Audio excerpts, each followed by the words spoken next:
Hello mga idol, welcome back to my channel. So ayan, for today's video, tara samahan nyo ako at panoorin nyo ang aking video. Kay nag-unboxing gana ako sa mga idol sa akon nabili na bagong investment na kwintas. Ayan, Saudi gold po siya mga idol, 18 carats. So tingnan nyo naman yung pendant niya, makinang na makinang.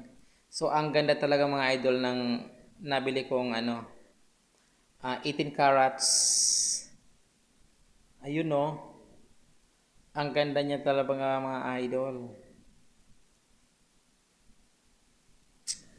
So thank you for watching po. Sa mga bago pa lang sa akong channel, huwag mong kalimutan mag-subscribe and pakipindot rin po yung notification bell para updated ka sa aking mga video. Ayan, shoutout nga pala sa mga OFW dito sa Saudi Arabia and mga OFW sa iba't ibang bansa. Shout out po and ingat po tayo palagi and enjoy lang.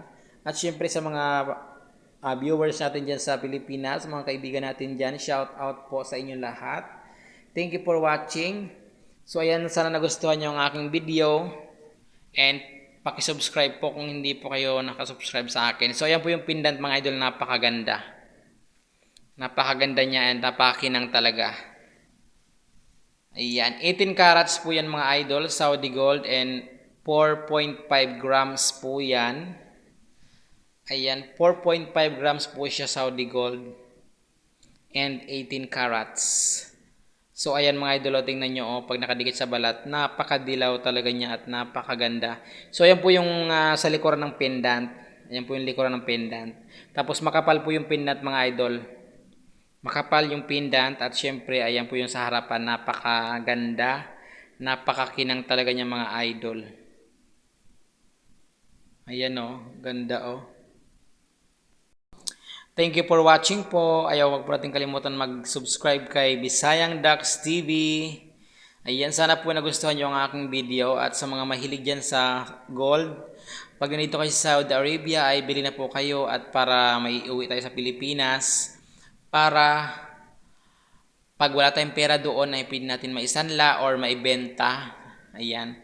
So, medyo mahal na yan mga idol pag binenta natin sa Pilipinas. O, di ba? Ang ganda talaga mga idol. Kaya gustong-gusto ko yung kwintas na to.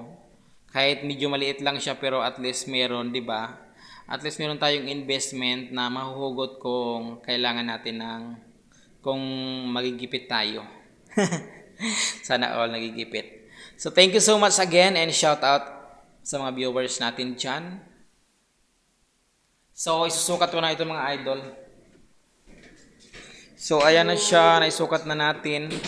So, maganda siyang tingnan and madilaw na madilaw siya. Ayan. So, mabigat siya mga idol kasi nga 4.5 grams. Actually, hindi siya masyado mabigat kasi 4.5 grams lang siya. Pero pag hinawakan mo siya, mararamdaman mo talaga yung bigat niya kasi nga 4.5 grams.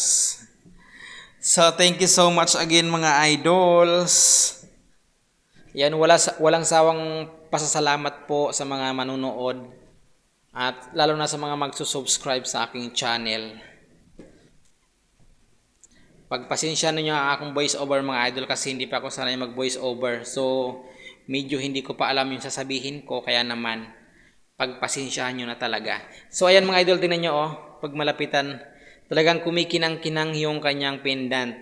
So lalo na pag medyo makasalubong ka ng kakilala mo, mapapansin agad yung pendant kasi medyo makinang talaga siya. So I love it. I love it. I very very love it.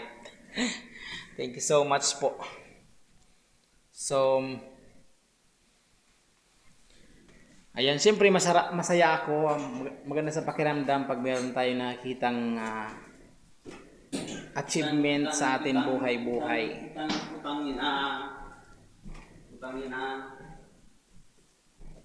So, sana pag uwi ko, kasi 1 year pa ako dito, ay makabili pa ako ng isang ganito. Isang ganitong kwintas. Thank you so much.